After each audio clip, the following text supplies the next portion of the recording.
Jidhu Krishnamurti was born in a village called Madanapalli.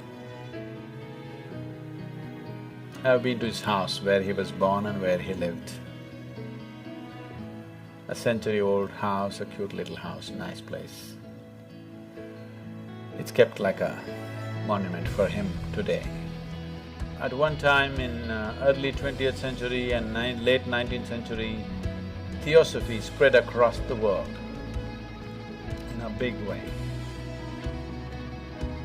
This was started by Madame Blavatsky, who had a great interest in occult and mysticism, and she spent late 19th century and early 20th century saw a lot of British and other European seekers of mysticism traveling to India and exploring and writing lots of books, many of them, you know. Max Muller, Paul Brunton and many others. Blavatsky was even before them. These are all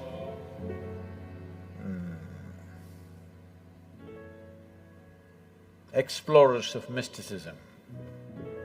It was, in those days, not like going to some place to learn, it was an adventure that you really have to take off on a horseback and go to a strange country, battle all kinds of things, try to meet the right kind of gurus, and it was a whole adventure. So they put themselves through all this. Madame Blavatsky traveled to all kinds of places. She went to Tibet, she went to India, and then she came down to Tamil Nadu and set up the Theosophical Society out there, which still is there. And then their dream became to produce a perfect being project. Then they unearthed this information. I don't know to what extent they went, but actually, in the yogic lore, in the tradition, there was a yogi by the name Sunira.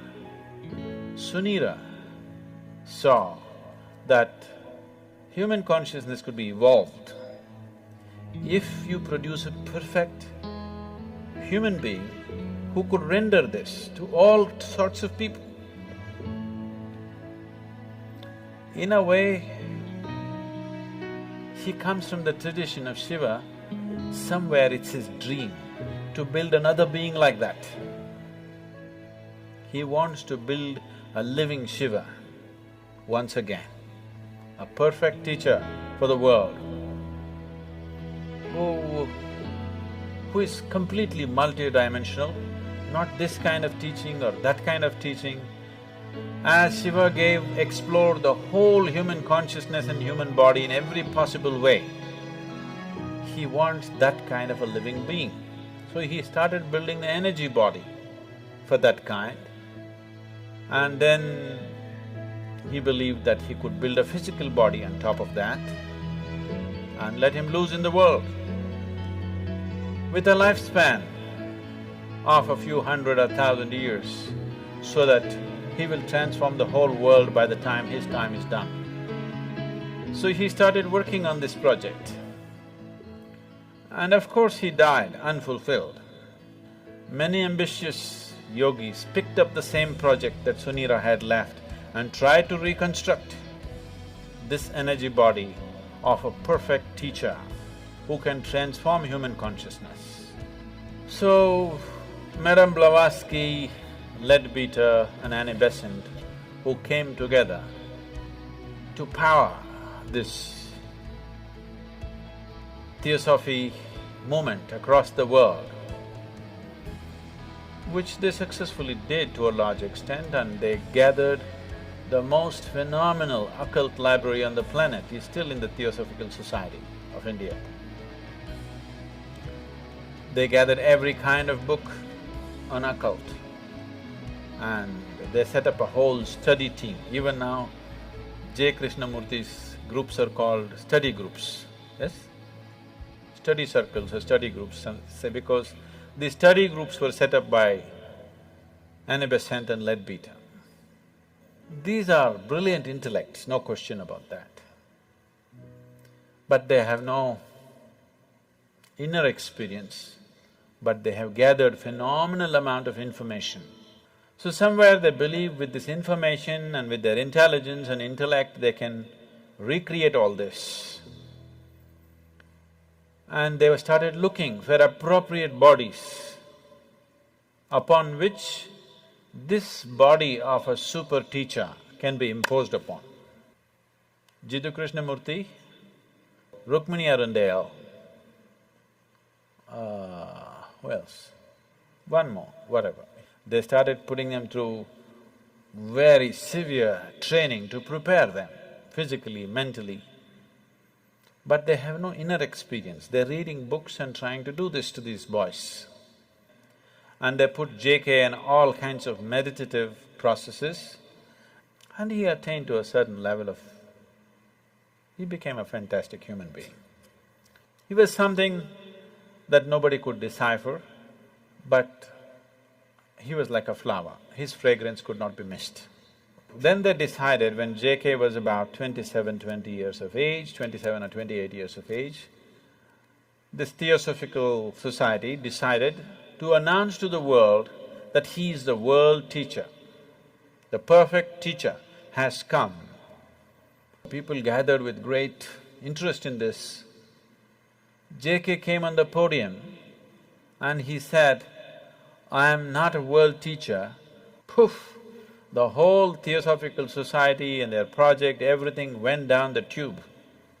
He had the courage and the sense and the wisdom to say, "I am not." Most idiots would have said, "Yes, I am the world teacher, I am the reincarnation of Buddha and Jesus and everything." Most idiots would have done that. He had the sense and the wisdom and the vision to say that I am not this nonsense that they're trying to make me out of. And JK came out of Theosophy and he started speaking. He's a brilliant speaker. So people gathered around him, enormous wisdom and sense. So when he spoke, people sat rapt. Quite magical, the way he speaks. You know, somebody was talking to me, when I was just 17, 18 years of age, someone was talking to me, JK study circles, it was fashionable. For all those people who think they're intellectual, you have to read JK, you have to listen to JK's audios, otherwise you're not intellectual enough. In the Indian intelligentsia, if you have not read JK, Kierkegaard and Dostoevsky, you have no brain actually. That's how it's treated. So it's like fashion. For everybody, they should have read this, whether they get it or they don't get it. You read Dostoevsky, you read Kierkegaard, you read J. Krishnamurti, means you got some brain working. That's a gauge. So, people were talking, JK, he's something every Saturday afternoon, they have a study circle where they play some audio tapes and his books are there and things. Some of my friends invited me and I went. So they were playing a short video. The man was sitting like this is the first time I'm seeing him, the first time I'm listening to him. He was still alive at that time. Just the integrity of the person is spilling all over him. Just the sheer integrity of the man cannot be missed. So, I didn't do much reading, I heard a few audios and watched a few videos. I enjoyed him, but I was too wild to listen to anybody. I had no time for anything. Life was calling me all the time. So I had no time to listen to my parents or my teachers or JK or IJ or XYZ, you know. I had no time for anything, so I left the study circle and went on. Maybe I attended this for about 5 weeks, I remember very well. It was about 5 weekends I went there, every Saturday afternoon, just for about an hour and a half. They would play 1.5 hour video or audio, and then they'll all get into discussion and one big confusion. Because nobody around him understood what he's talking about. Because he refuses to use any method, he refuses to use any example, he refuses to use any parable, any story, any joke or anything.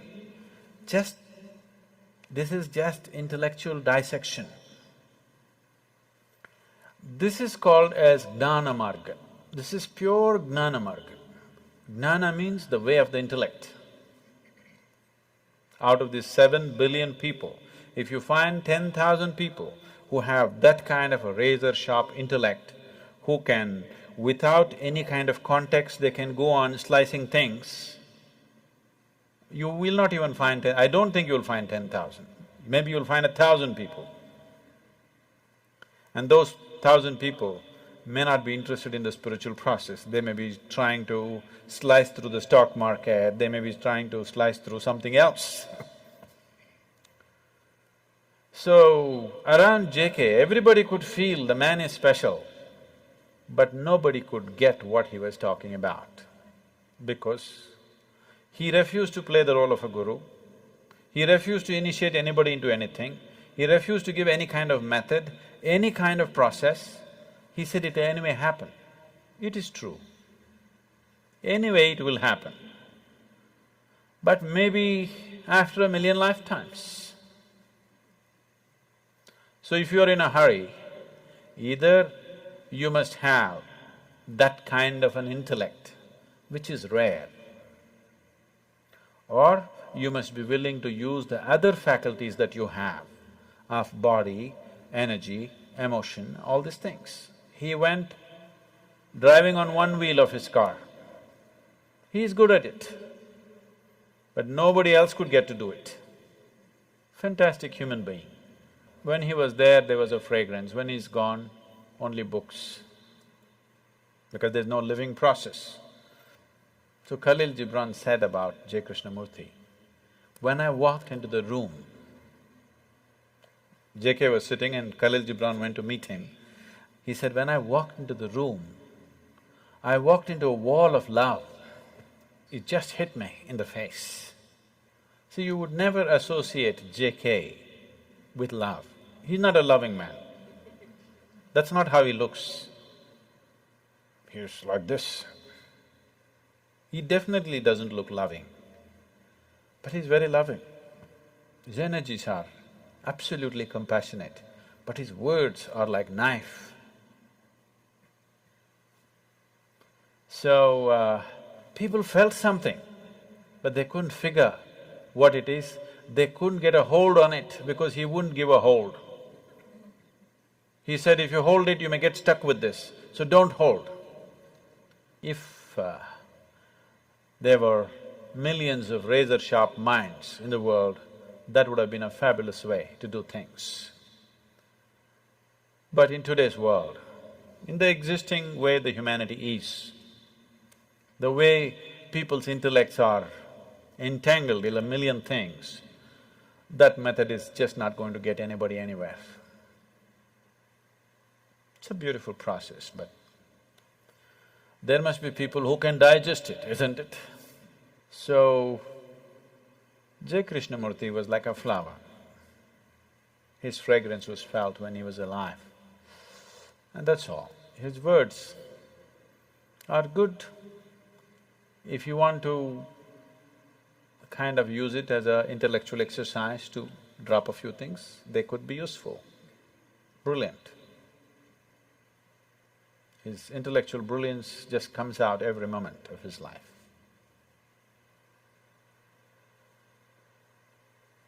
He started a few schools, which are wonderful schools, which are still on.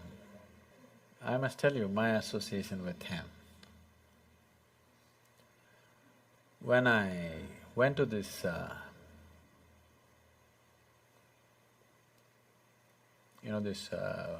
weekends for five Saturdays, Saturday afternoons, an hour and a half, that's my exposure to him. And one day he spoke about education. And it really gripped me. And it really twisted me inside out, because all the ideas, I had never thought of an alternative way of educating people. I was only thinking of how to dismantle all the education system in my mind. when he spoke about education, suddenly it struck me, there's another way to do this. So just this thought came to my mind. I was just maybe 17, 18, and I was living wild and I have dreams of running away somewhere. Uh, so I just thought if at any time if a child comes under my control, I would like to put the child to this kind of education. So, it just so happened, when my daughter had to go to school, when she got admission in some of the best schools in Ooty, but then it just flashed me in my mind that, okay, there's a JK school, why don't I send her there? And she went to that school and she spent 8 years studying there. So just those 5 Saturday afternoons, an hour and a half, that much impact he had on me, that I handed over my daughter to his care in one way or the other.